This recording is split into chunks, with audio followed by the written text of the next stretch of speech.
what does it mean to be my authentic self?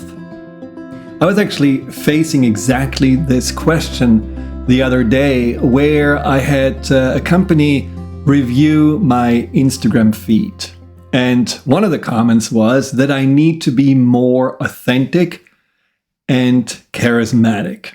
Now, that's kind of an oxymoron. After all, I am German, and we have invented a lot of things, but certainly not charisma. So authentic is maybe exactly that, what you get, which may not be something that attracts millions of followers, but hopefully the people that are listening to what I want to share benefit from it. But it brought up this question about authenticity, because there is so much fake out there and there's so much talk about being real. I just want to be my true self. But there's very little indication on how to actually achieve that. And there are also myths about authenticity that I hear people talk about. A client of mine told me, I just want to be authentic to my wife and not give her a compliment when she asks me how I like this dress, because I do believe that this dress makes her look a little heavier. So I don't give her a compliment. Now, is that really authentic? Well, let's bust through these myths and then find 6 simple ways on how to discover your authentic self. Here are 3 things authenticity is not. It is not oversharing. It is not always having to say what's on your mind or what you're feeling. Just like I mentioned this client, if I would have told my wife, and we're together since 25 years, everything that's on my mind, I think after 2.5 months, the relationship would have ended. Authenticity is also taking the other person into consideration and not just being selfish around, well, I have a right to say what I feel, or it's not truthful to just say something that I don't really believe in. Well, we have to balance it out. Giving a compliment, even though you're not 100% behind it, is balanced out with wanting to make this person feel good, showing them that you care, that you love them. And that may be more important than just saying your opinion, which, as we know, our opinions are just ginormous products of our internal filters. So they are not really a reflection on reality anyhow. So who are we to necessarily blast our opinions out as the truth? Same thing with rudeness. There's this idea that you are authentic if you are just angry, frustrated, and you're showing it because you have a right to show it. And that's really not authenticity either.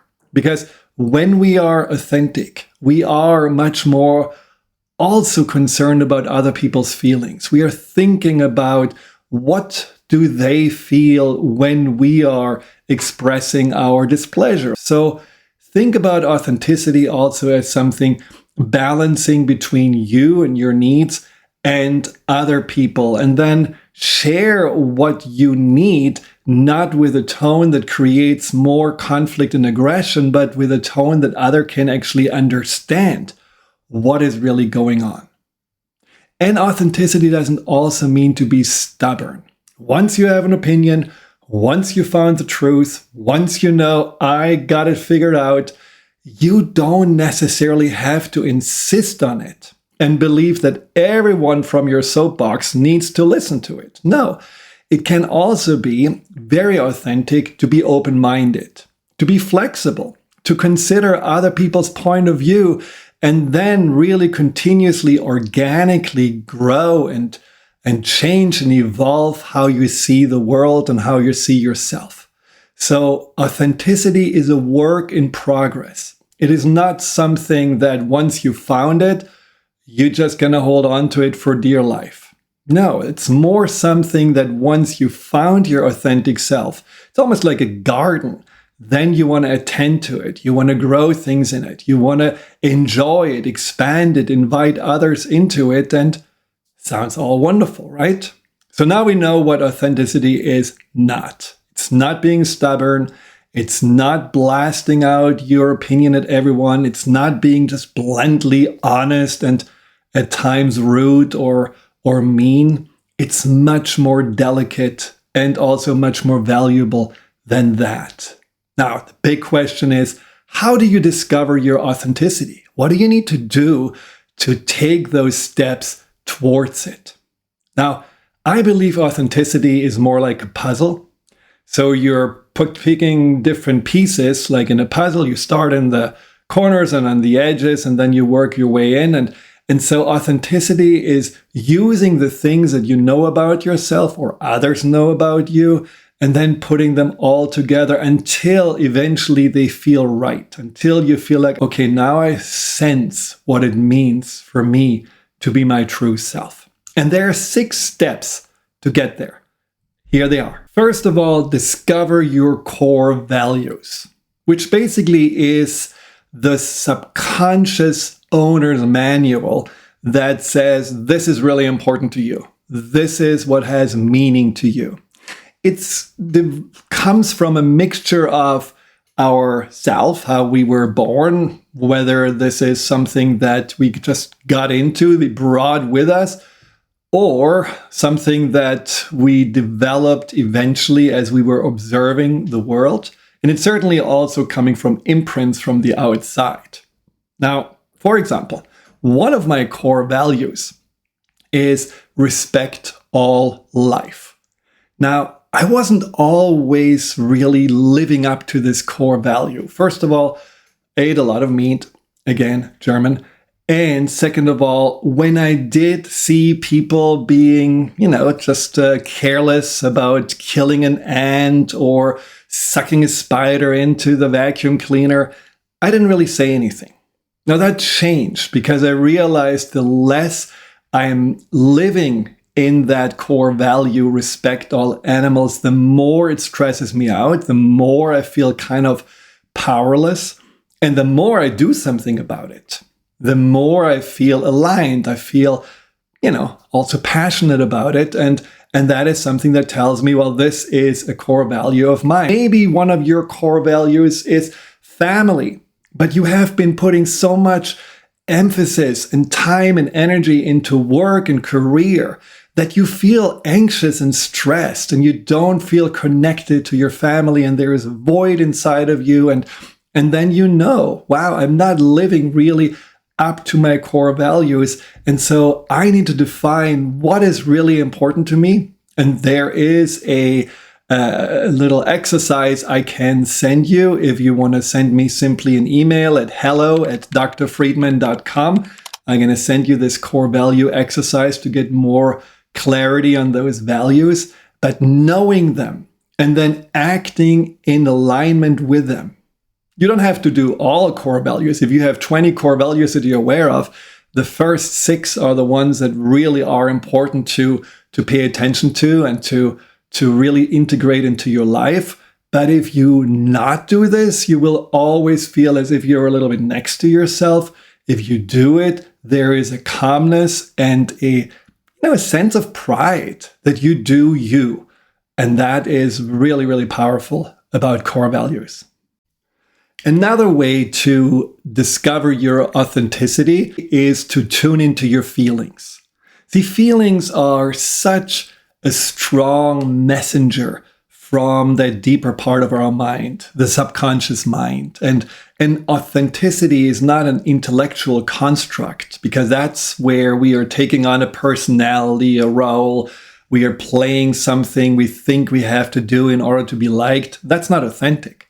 But if you are feeling your feelings and you feel, as I told you before, aligned, at peace, or you feel like, there is something that feels off, you just notice there is resistance inside of you, or there is anxiety about something you do that is not really who you are, but you're still forced to do it, then you can also see, whoa, if I would do the opposite, I would probably be more in alignment with my authenticity than if I'm going to do what really feels so wrong. The third step is to find your passions.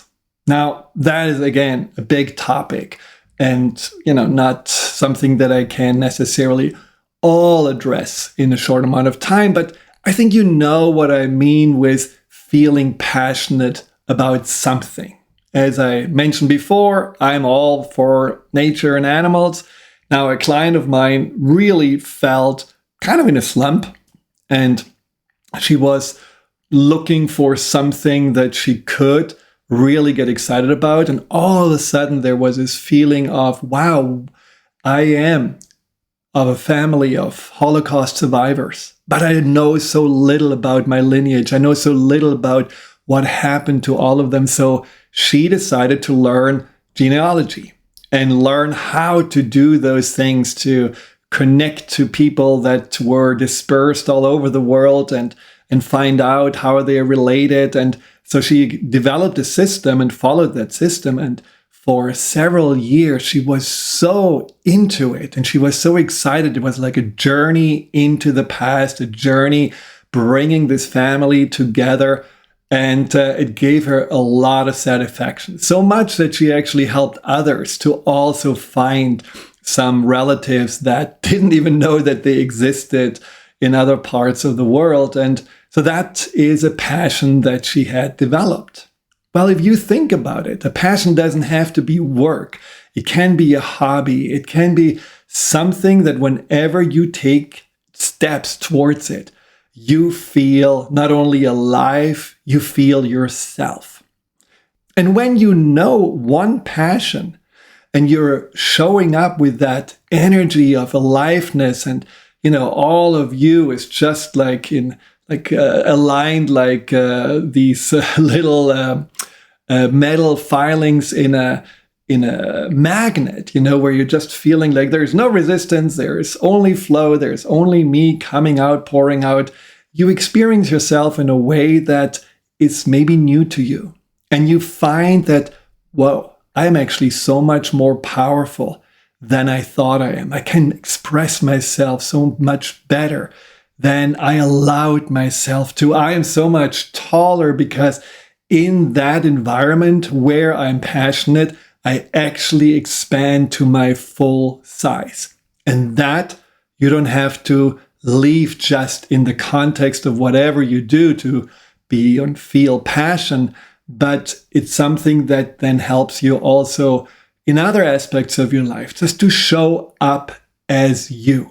Because I firmly believe that a lot of this anxiety and depression that's going on in the world, especially among young people, that a lot of that anxiety and depression comes from people feeling lost, feeling not sure how to be and how to show up, because no one encourages them to say, look inside. Anything and everything you need to have a fulfilling life is right there.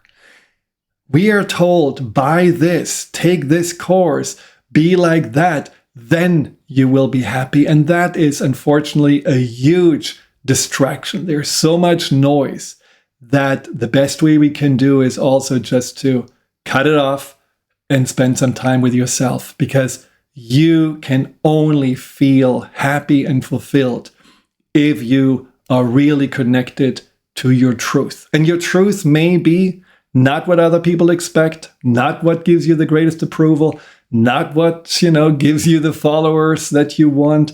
The truth may just give you one thing, which is to feel at home and at peace and in love with yourself. Now, the fourth step to finding your authentic self is to listen to that inner voice.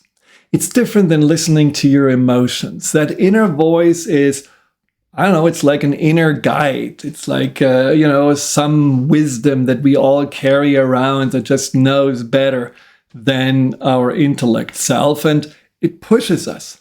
It nudges us. It tells us, no, don't do that. Do this. And while it's a very quiet voice, it's not screaming at you usually. So we have to tune into it. And one good example, I would say most of the things that happened in my life that were monumental and made all the difference came from listening to this inner voice. And I certainly, as a German and very controlling, I did not for years. But one example is that I was listening to this inner voice to go for the second year to a yoga camp where the year before I met this really beautiful woman who lived on the other side of the country, and I decided, no, I don't want to go. I don't have time. It's too hard, blah, blah, blah. But the voice says, you got to go. This is important. Why? Well, because you're just going to go. You'll see. So eventually I packed my stuff the night before it started, got there. First person I met was this beautiful person, this beautiful woman, 1,600 people, and I run right away into her. Well, you could call it destiny. And then we actually did start talking more and connecting more and became really good friends. And eventually I got married to her. And this is my wife, Danielle. So if I would have not listened to this inner voice and just overrode it, I probably would not have found that love of my life. Although I think we would have found another way to make these inner voices connect us. Because the funny thing was, she was dealing exactly with the same resistance and the same nudging inner voice. You gotta go, you gotta go. So our inner voices can really help us, and they can help us to live authentically, live authentically with our authenticity, and also, again, fulfill whatever mission and purpose we have in this life. And the number 5 is similar to the passion, but it's more about joy and fulfillment. You know, passion is about something that you really feel so super excited about, and it's often something that you may want to, invest more time in, or you want to build up, or you find something that really, really, as I said, gives you a lot of energy and makes you feel alive. And joy and fulfillment is more quiet. It's more something that maybe even things you do regularly that are not necessarily, a hobby or something big, but they do feed you. I, for example, find a lot of joy and fulfillment feeding stray cats. Well, here it comes with his animals again. Yes, I do. And I know other people that find a lot of joy and fulfillment with helping their neighbors and just asking, hey, can I go and get you something from the store? And these little acts of kindness brings them joy and fulfillment. Others find joy and fulfillment by creating order in their environment. They are the ones who always pick up after everyone. They are the one that make sure that, there is no clutter and overwhelm in the house. And that brings them joy and fulfillment. So whatever brings you a sense of joy and fulfillment, again, it says something about your core values, and it says something about who you are at that deepest core of yourself. And then number 6 is ask other people. Sometimes people know more about you. The people that you grew up with, or the people that you have been really unfiltered with, you could just be yourself. They know more and see you more clear than you yourself. And so they may tell you things about, let's say, how you grew up. You were always so playful. You love just bringing up, new ideas and how to have fun. Or you were always really so musical. Any instrument that you could get your hand on, you loved. Or you were always such a good listener. You were sitting there with the adults when you were 7 years old, and you could just always somehow hear what they were saying and, felt never bored about this. Who knows what those stories bring up? Now, as I said before, it's a 5,000-piece puzzle, or it's a diamond with all these different facets. So authenticity is a lot of different aspects and expressions of ourselves. But at the core of it, there is a feeling of truth. And if you feel that truth, it's almost, as I said before, this feeling of gravity, something that puts you into a peaceful place. Then you can really always feel what in the moment, what are those facets or what are those pieces of the puzzle you want to show and share and bring to any situation, because that is an expression of your authenticity.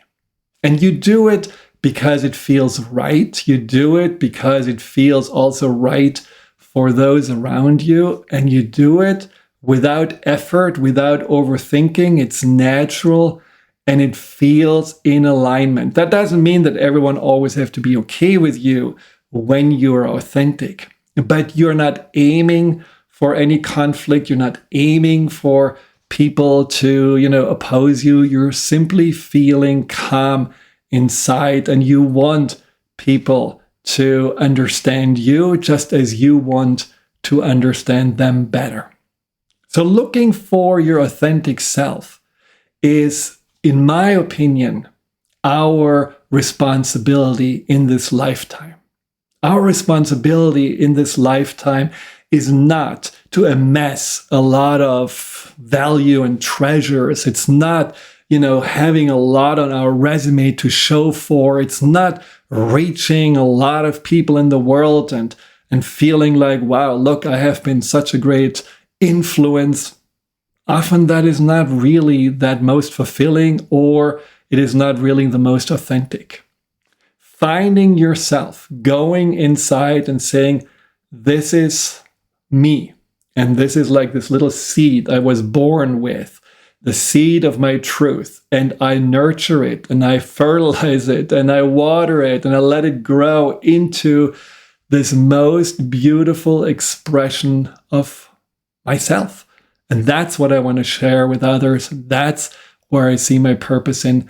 If you are there, you will, at the end of your life, feel completely fulfilled and at peace, because you will feel, I did what I came for. So focus on those steps and learn to know yourself better every day, without judgment, just with curiosity, without the expectation it has to be spectacular, but just being okay that whatever reveals itself, it is perfect. It is how it is meant to be.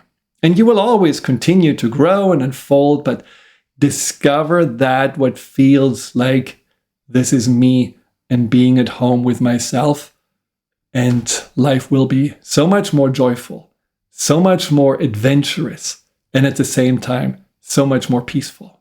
I know you can get there. And if you enjoy this podcast and want to hear more, soon I have my 200th podcast on YouTube.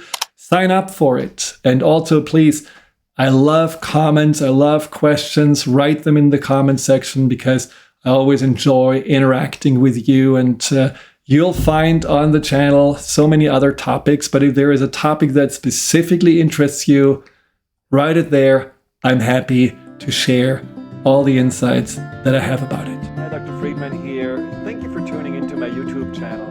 If you're interested in learning more about fear and anxiety, here you'll find guided meditations, webinars, and interviews with some of the most renowned experts in the field of empowerment. Delve into the over 230 videos and more to come every week.